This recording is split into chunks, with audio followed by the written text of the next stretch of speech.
Hello and welcome to the video. This is a quick look at a new charger from ToolkitRC. This is the new M6DAC, available in two versions. I have the Pro here and also available as a V2. The difference between them is the amount of charging that you get. On the Pro, this one here, this is 300 watts AC charging power. It also has a wireless charging function here at the top, or if it's just the V2 version, which is a little bit cheaper, it's 200 watts, so 100 watts less, without that wireless charging function at the top, which can be handy for your phone and things at the field.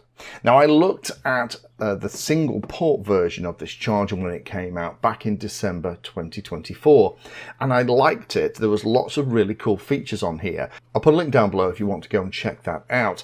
But the one thing I really wanted out of that, and I would recommend if you're getting into the hobby, is if you start out with a single port charger and you end up nursing batteries the day before you go to the field or the track, getting a dual port charger will obviously cut that charging time in half, and that can make a big difference. So it's fun to see they've actually brought out a dual port version. Sadly, only up to 6S rather than 8S, which some of the bigger chargers are coming out with now, but great to see that they're listening to what people are after.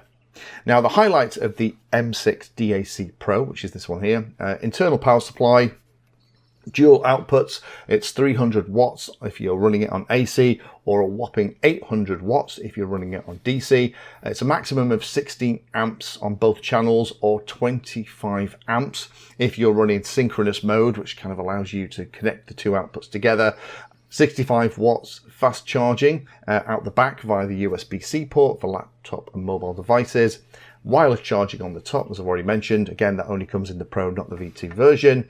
Quite small and compact, reasonably heavy, does feel nice and solid and well constructed, and it does have an automatic fan at the back, which in the use that I've done here, it is nice quiet. Even when the fan's running, it isn't particularly bad. So the headlines: AC and DC dual inputs, which is great. You can use it on the bench, use it in the field. I like that flexibility. However, obviously with the AC, there is an awful lot less wattage available than on a DC power supply, and that's 300 watts on this one here, but 100 watts less, 200 watts just on the V2 version. All the usual battery types supported. I'll go through the menus with you in a minute. 1 amp balance current though, which is good, nice and high, so balance parts of the charge cycle shouldn't take too long. That's really good. Async mode currents available is 0.1 to 15 amps. Maximum 350 watts. Sync mode, where you can tie the output stages together, is going to be a whopping 25 amps maximum. That's going to give you a 700 watts peak. Discharge mode also gives you recycle, which will give you 0.1 to 15 amps. That's great, where it can pump it out back into the charged battery that's plugged into the back of it. I love that feature. That allows you to dump a lot of energy out of batteries at the end of a flying day into your charged battery nice and easily.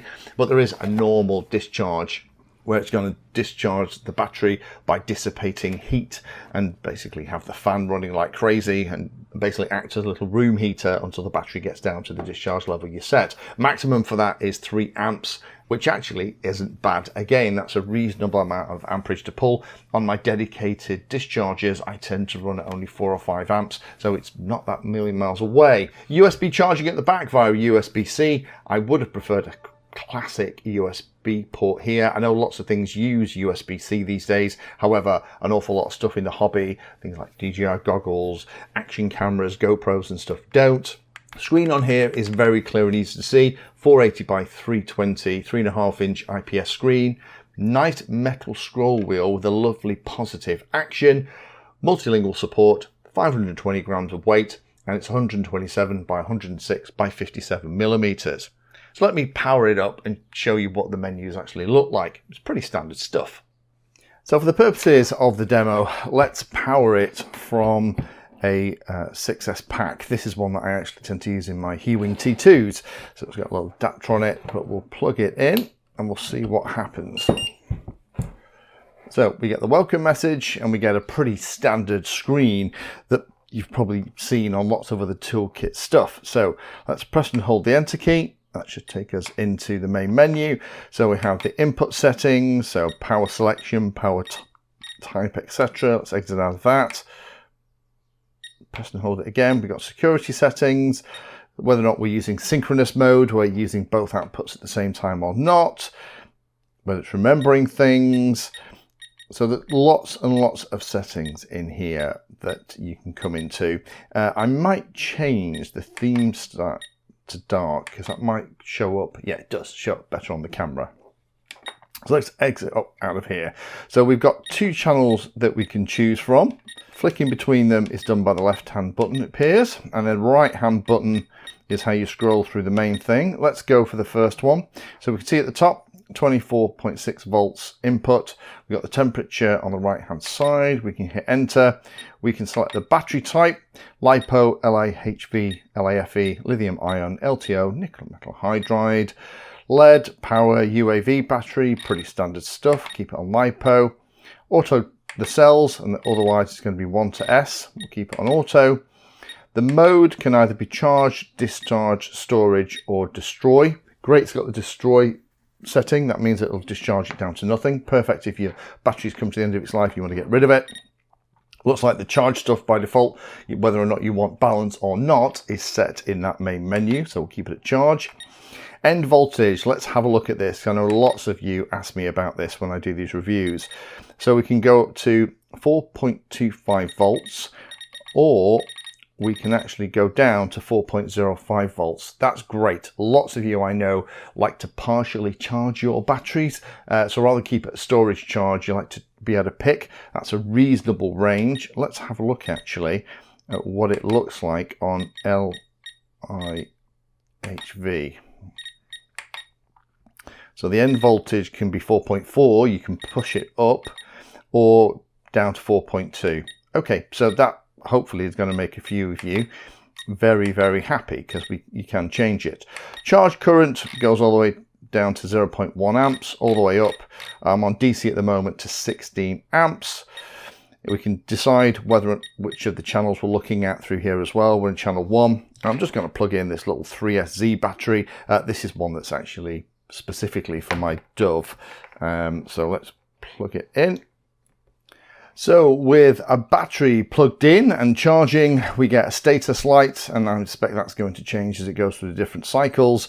We've got it set for 2.2 amps at the moment for a 3S auto detected. It's pretty standard stuff. We can scroll through the settings to see the individual resistances of the cells inside, and we have the overall statuses as well. So in terms of how it works, it's pretty basic stuff. Now, I have had a couple of other goes with this here on the bench. The nice thing is that as you can hear, there is no fan running at all. It is nice and quiet. It's only when you're really pushing higher currents on high cell count batteries that the fan will come on. So this isn't going to get in your way.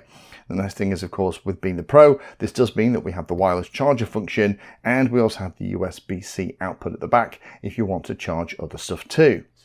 So in summary, what are my thoughts? Well, my initial impressions are very good. Historically, ToolkitRC chargers have had some quality issues, and there are still many pilots who won't use their chargers, and I now have changed my mind about them because I've seen that evolution, and this latest generation I think is actually up to snuff. In fact, I use a Toolkit Q6AC unit here for my own personal charging when I need to charge lots of batteries. That's my own 4-port charger here, and that's with having lots of other manufacturers here to play with, and that's a testament to how far they've come.